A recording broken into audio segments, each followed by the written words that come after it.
Florio was his co-writer, was his collaborator. Because if you don't have a Florio, you don't have 50% of Shakespeare plays.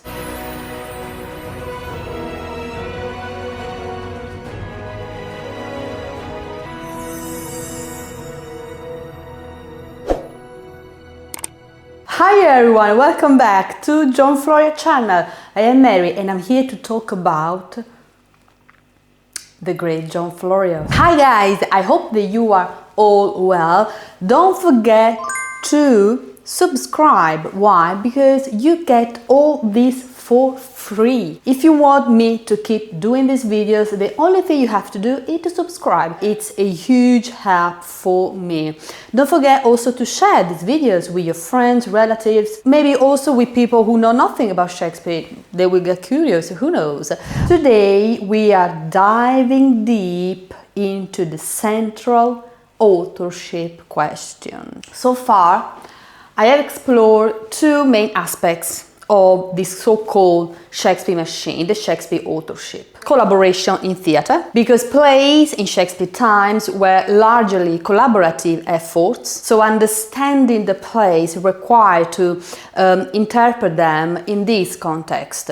And second, the adaptation of other works. Many of Shakespeare's plays were reworkings of other existing texts, often translations or pre-adaptations. I also discussed what I call the first level of authorship, so the patronage, how political figures and aristocrats had a major influential role in the plays. For example, Edward de Vere, Walter Raleigh, Robert Devereux, they had a role in commissioning and shaping the plays. Now we arrive at the core of the authorship, the second level, the text itself. So the words, the play, the actual writing. And this is where we encounter the so-called Italian problem. Arguably, this is the most important issue in the authorship debate. Why is this a problem? Because the most obvious and striking aspect of Shakespeare's plays is his obsession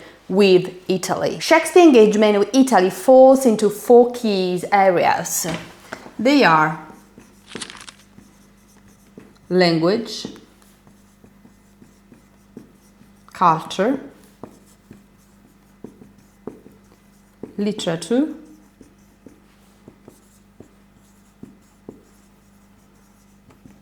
geography. In each of these, Shakespeare demonstrates an extraordinarily detailed and profound knowledge of Italy, language, its literary tradition, cultural customs, and geography. So let's break it down. Let's start with language. I will make just one example for each category. With language, I want to take this example from The Taming of the Shrew. Take this passage from The Taming of the Shrew. Tranio, since for the great desire I had to see fair Padua, nursery of arts, I am arrived for fruitful Lombardy, the pleasant garden of great Italy. In this passage we have some fingerprints of John Florio, because in his second fruits, Florio writes of Lombardy as the garden of the world. Now, if you read the dialogue, some Shakespeare scholars believe that Shakespeare misplaced Padua in Lombardy, or maybe he thought the Lombardy covered the whole area of North Italy. But let's look closer to the dialogue. Lucentio says that he has arrived for fruitful Lombardy, which is quite strange.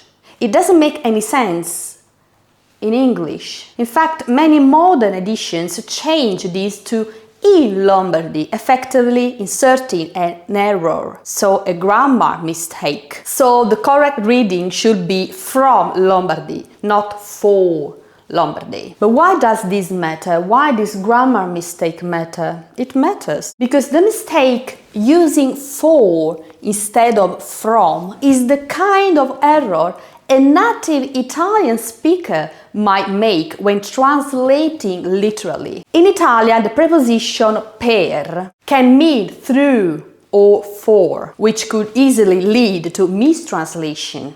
You should see this from the Italian point of view.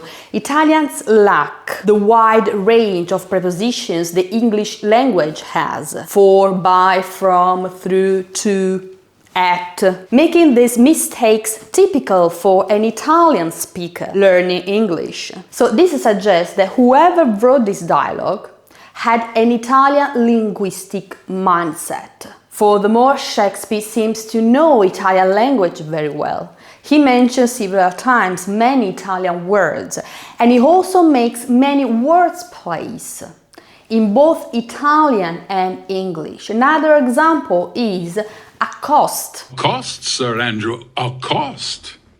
What's that? My niece's chambermaid. Good Mistress Accost, I desire better acquaintance. My name is Mary, sir. Good Mistress Mary Accost. You mistake, knight. Accost is front her, board her, woo her, assail her.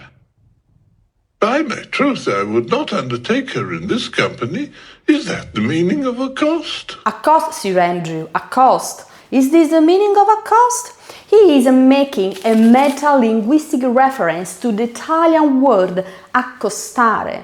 He is translating literally accostare with accost, but the Italian accostare has a very different meaning with English accost. So Shakespeare is making a wordplay, a joke between the Italian word accostare and the meaning that accost has in English. This is another proof that who wrote these dialogues is someone who is very at ease with the Italian linguistic mindset. Let's move on.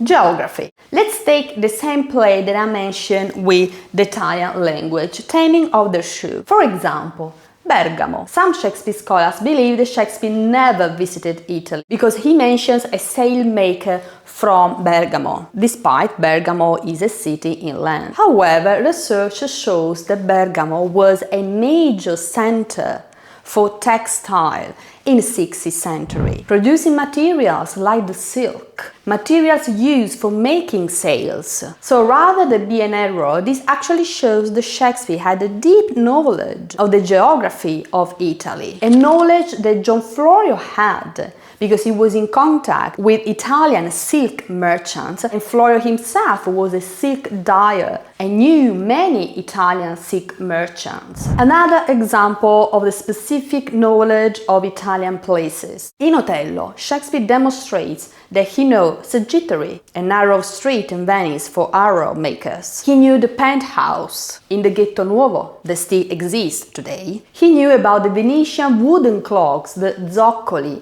that John Florio mentions several times in his works. Among these, Florio also demonstrates to have a deep knowledge of northern Italian cities, and specifically of Venice. He makes about 70 different references to Venice in his works, to its geography, to its culture and customs. The Tranec et Lizza Fusina that Shakespeare mentions, and the Traghetti, the common ferry, which was the system in Venice used to travel. This is something that John Florio mentions in his works. Let's move on with culture. Shakespeare has a deep knowledge of Italian culture. For example, the dish of doves, a traditional Venetian peace offering. He makes a lot of food references. For example, some Shakespeare scholars argue that the Venetian gobbo will be more likely to dream of a plate of pasta than a rasher on the coals that Shakespeare mentions. So a supposed English dish. This reference shows that Shakespeare had a deep knowledge of Italian food. Why? A rasher simply means a thin cut of meat, and Italians in Shakespeare time did eat bacon, which they called prosciutto. And a popular northern Italian dish at the time was the carbonata, defined in John Florio 1598 dictionary as meat broiled upon the coals, a rasher. So this suggests that Shakespeare had a deep knowledge of Italian food as well. Overall, Shakespeare set more than 100 scenes in Italy. He makes more than 800 references to Italy, with precise references to many Italian cities. And Shakespeare scholars explain this deep knowledge by writing that Shakespeare had casual meetings with Italian merchants in the pubs in London. But let's move on. Culture, language, Geography, literature. Shakespeare's works reveal a deep knowledge of Italian literature, of commedia dell'arte and commedia erudita. Many of the sources used by Shakespeare were not yet translated into English when he used them as a source for his plays. Yet we find these books in John Florio's library. Some videos ago I showed you that the majority of books in John Florio's library were actually plays, comedies, tragedies, pastoral comedies, sources that we find later in Shakespeare plays, works that were not yet translated into English. So how did Shakespeare have access to these untranslated works? And here comes the role of John Florio as intermediator. Many Stratfordians use John Florio as intermediator, the magician who suddenly appears in Shakespeare's room and translates these works, these sources, for his friends. Is this enough to explain such intimate, deep knowledge of these Italian works? I would like to explain this problem from another point of view. I am a writer.